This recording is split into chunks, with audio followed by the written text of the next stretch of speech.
Bom, para quem gosta de um papo de corredor, daquele clima de café jurídico lá na FDF, o nosso querido Brejo, a nossa análise de hoje vai bater exatamente nesse ponto. Com certeza. É aquele clima de tentar entender a teoria, mas sempre olhando para a vida real, né?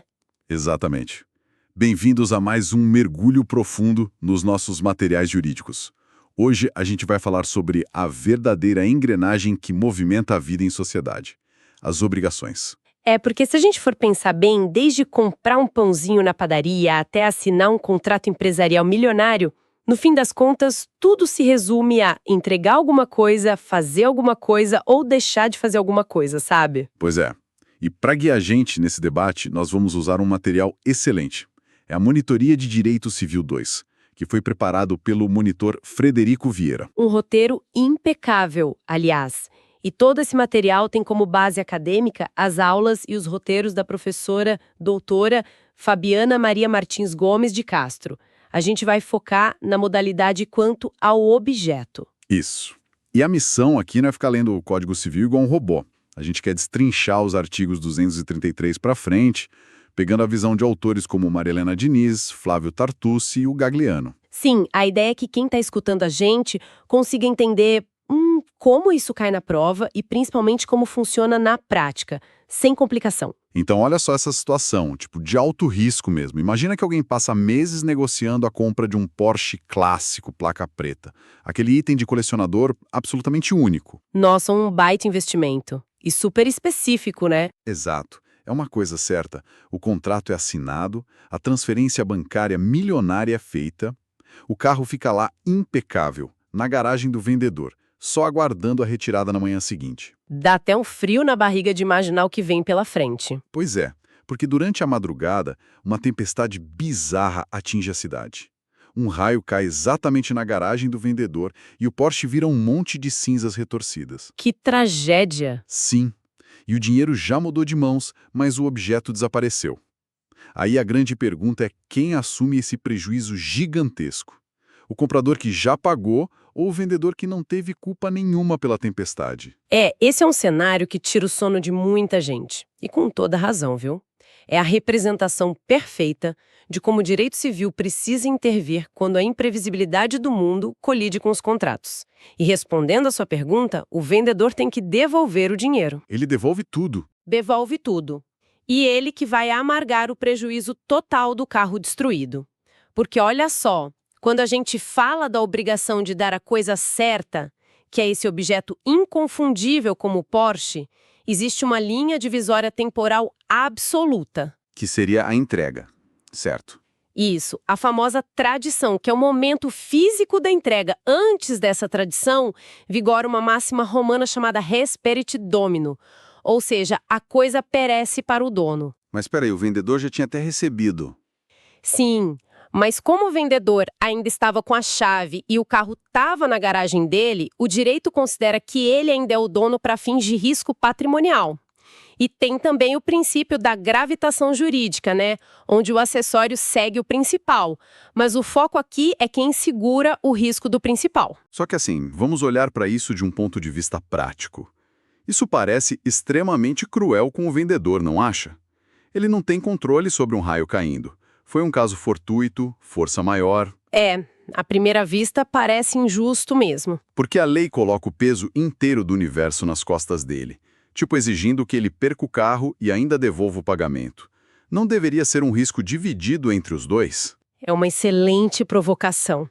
Parece cruel, mas existe uma racionalidade econômica brilhante por trás dessa regra. O Flávio Tartucci defende muito isso. A lei precisa incentivar a proteção do bem. Entendi. Tipo forçar a pessoa a cuidar. Exatamente.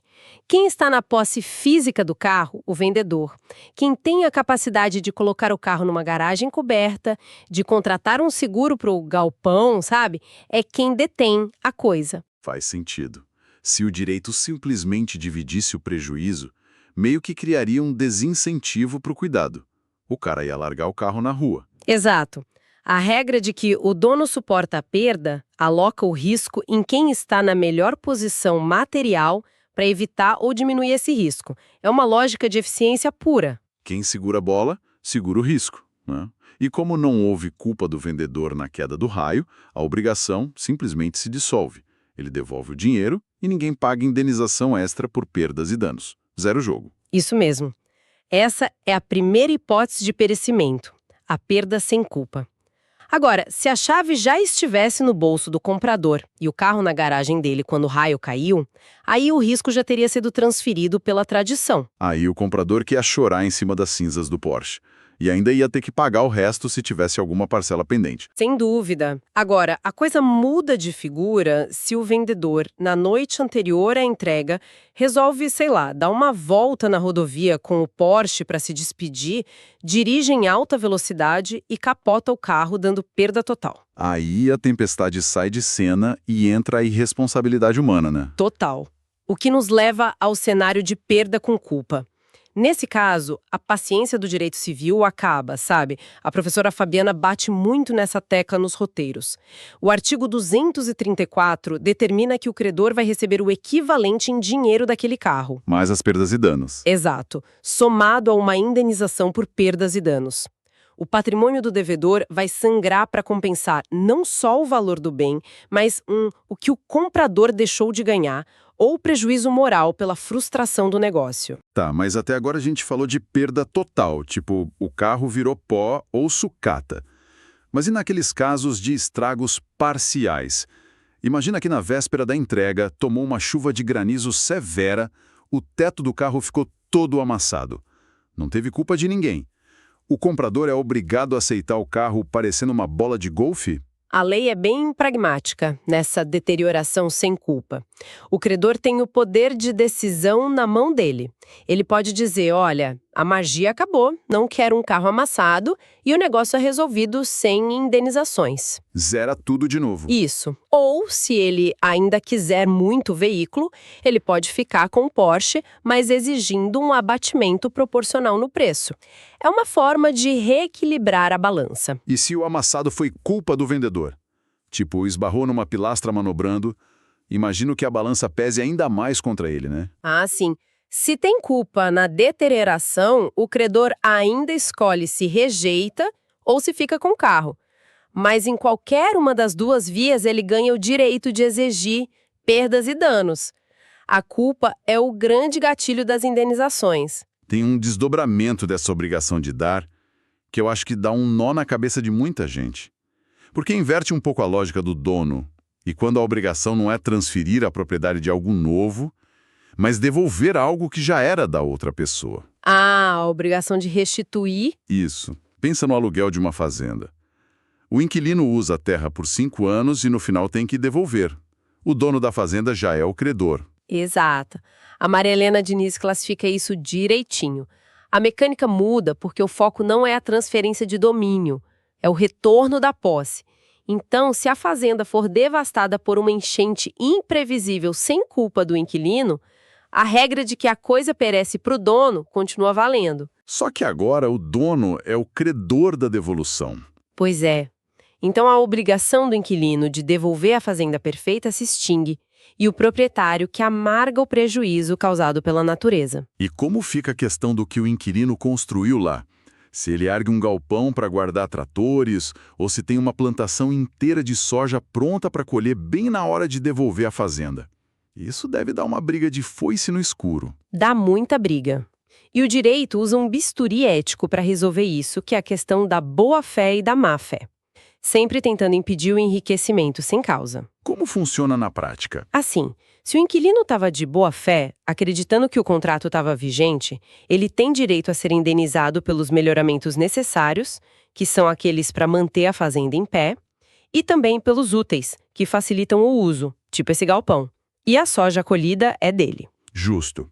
Mas e se for de má fé? Ah, se ele agir de má fé, tipo, sabendo que o contrato acabou e se recusando a sair, aí o cenário vira punitivo.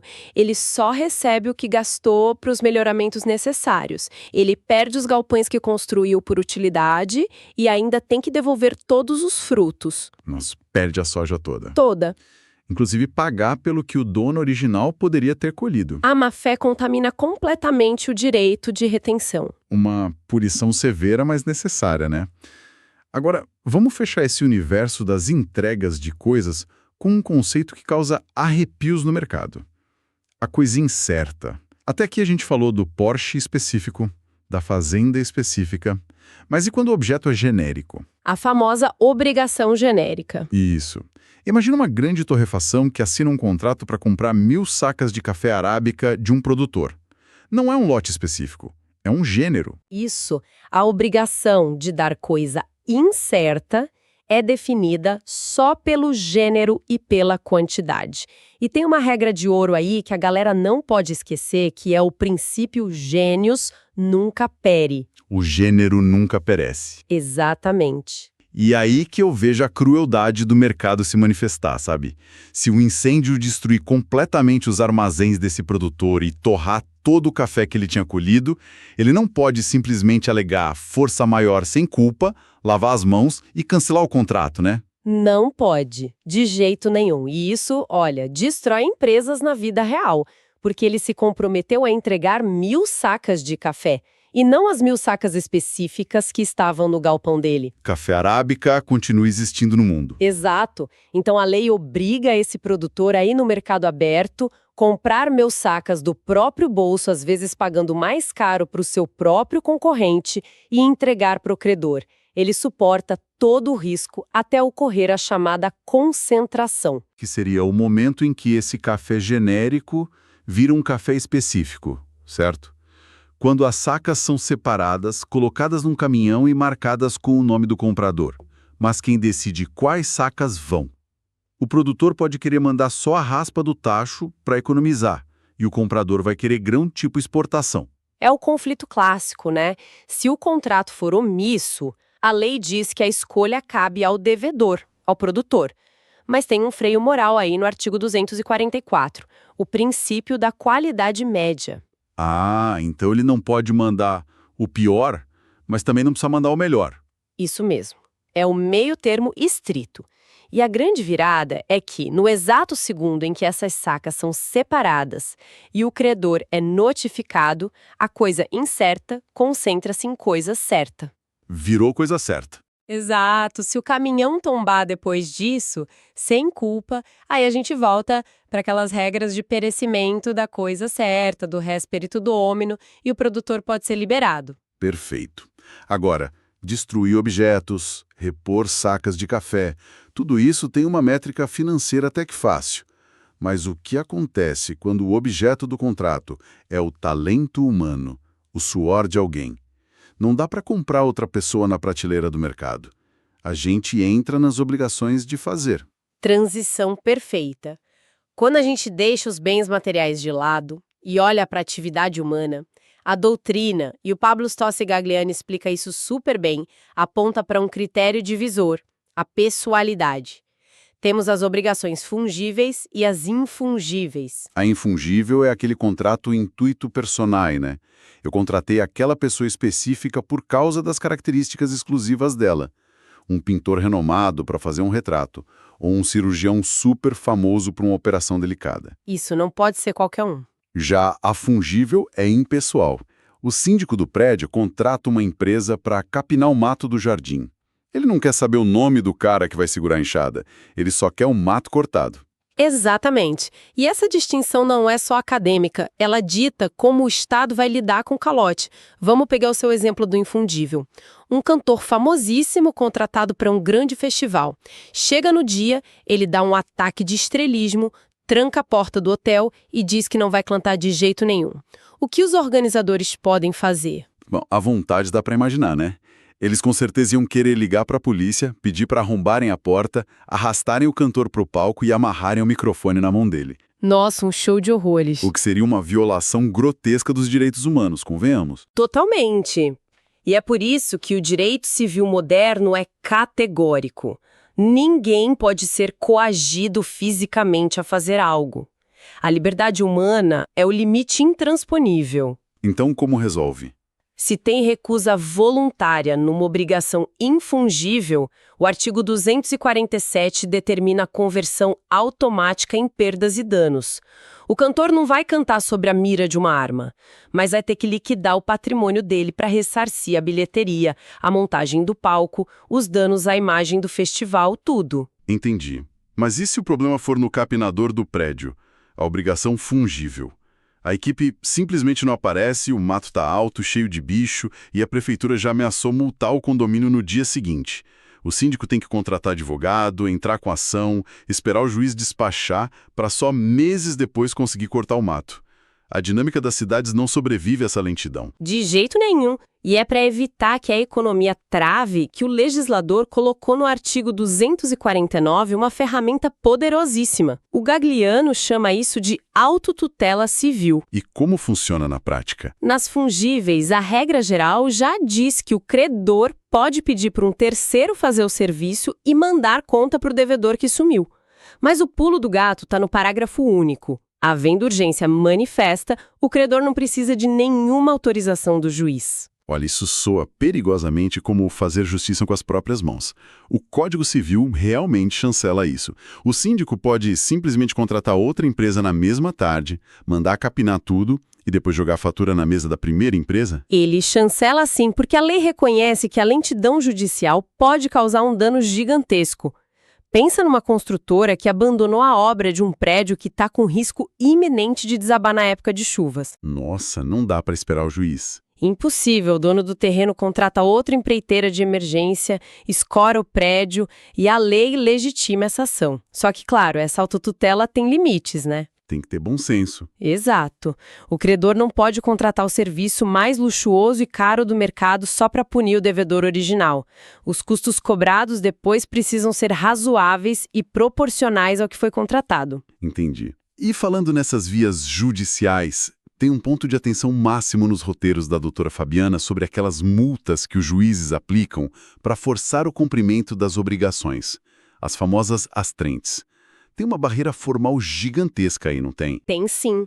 E isso despenca em prova. É a súmula 410 do STJ. Funciona assim. Quando o juiz fixa uma multa diária, digamos, R$ 1.000 por dia de atraso para uma operadora religar a internet de um hospital. Essa multa não começa a correr magicamente só porque o advogado da operadora leu no Diário Oficial. Então exige o quê? O STJ exige a prévia intimação pessoal do devedor. Mas espera aí, por que essa proteção toda?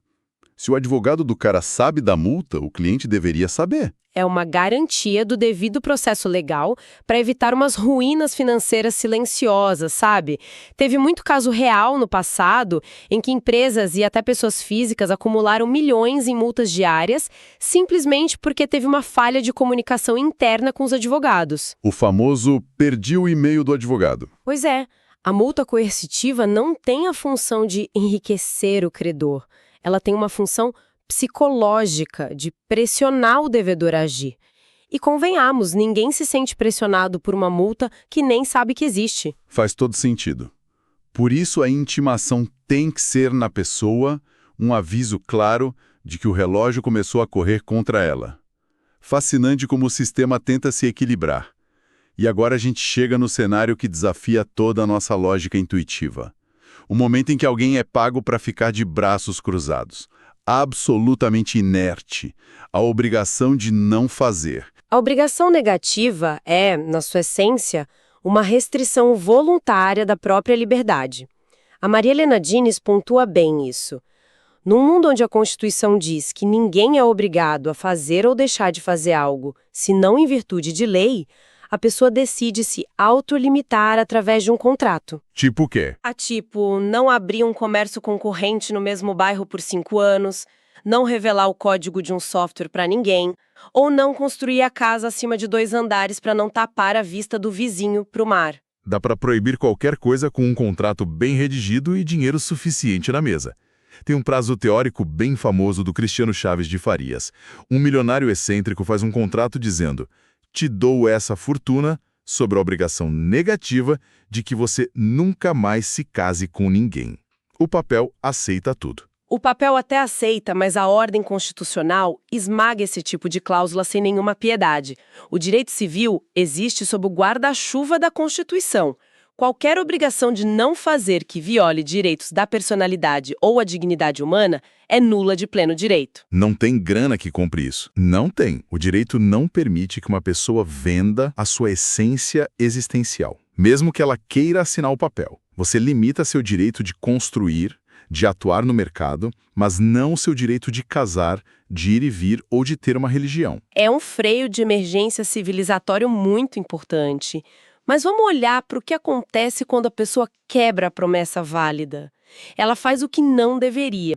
Imagina um vizinho que prometeu não subir o muro e de repente você acorda no sábado com os pedreiros empilhando tijolos no 3º andar. Como fica esse inadimplemento? A professora Fabiana detalha nos roteiros que, se a quebra desse não fazer foi por culpa, o artigo 251 dá ao credor o direito de exigir judicialmente o desfazimento da obra. O juiz vai mandar derrubar aquele muro. E a conta vai para o vizinho. Manifesta, eu mesmo posso pegar uma marreta e derrubar o muro do vizinho antes que o cimento seque. Em tese, sim. Se a urgência justificar que esperar pelo judiciário vai causar um dano irreparável, a lei permite o desfazimento por conta própria. Mas, claro, derrubar a parede do vizinho com uma marreta requer um critério de proporção gigante para não cometer um abuso de direito, né? Mas a ferramenta está lá. Tem um detalhe técnico brilhante nessa parte negativa lá no artigo 390. Quando a gente estuda direito, aprende que a mora, que é o atraso, geralmente exige que o devedor seja avisado. Uma notificação, um protesto, mas no não fazer isso muda completamente, né? É uma virada completa de chave.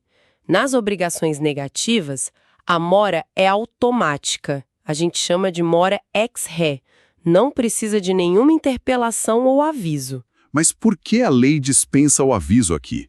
Se no caso da multa o devedor precisa ser tão protegido, por que aqui a guilhotina cai na hora? Pela própria natureza irreversível do ato. Pensa num executivo que assinou um acordo de confidencialidade milionário para não vazar um segredo industrial. No exato milésimo de segundo em que ele clica em enviar no e-mail entregando a fórmula para a concorrência, a violação se consumou. O ovo quebrou e a gema espalhou, não tem como juntar de novo. Perfeito. Não faria o menor sentido a empresa mandar uma notificação dizendo: olha, você está em mora, pare de enviar o segredo. Já foi, sabe?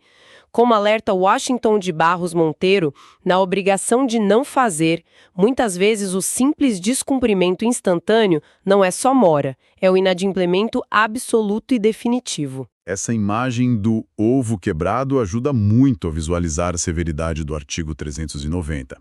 Bom, nós mapeamos um terreno bem vasto e denso aqui hoje, daquelas engrenagens invisíveis da sociedade. Chegou a hora do nosso momento Dica do Fred. Vamos lá. Se a gente tentar destilar todo esse material dos roteiros da doutora Fabiane e da pesquisa do monitor Frederico Vieira, naquele resumo estilo Geração Z, direto ao ponto, quais são as âncoras para o pessoal não esquecer na hora da prova? Vamos consolidar de forma cirúrgica. Primeiro, na obrigação de dar. Lembra que a transferência do risco acontece na tradição. Antes de entregar a chave, o prejuízo é do dono. Respere domino. E se for coisa incerta, tipo sacas de café, o gênero não morre. Genus non comperit. O devedor que se vire no mercado até ocorrer a concentração. Boa. E no fazer? No fazer, olha sempre para a pessoa. É insubstituível. Se ela cruzar os braços, você não pode arrastar ela à força. Converte tudo em perdas e danos. E se o juiz multar o devedor para ele fazer algo, súmula 410 do STJ neles. A multa só corre depois da intimação pessoal.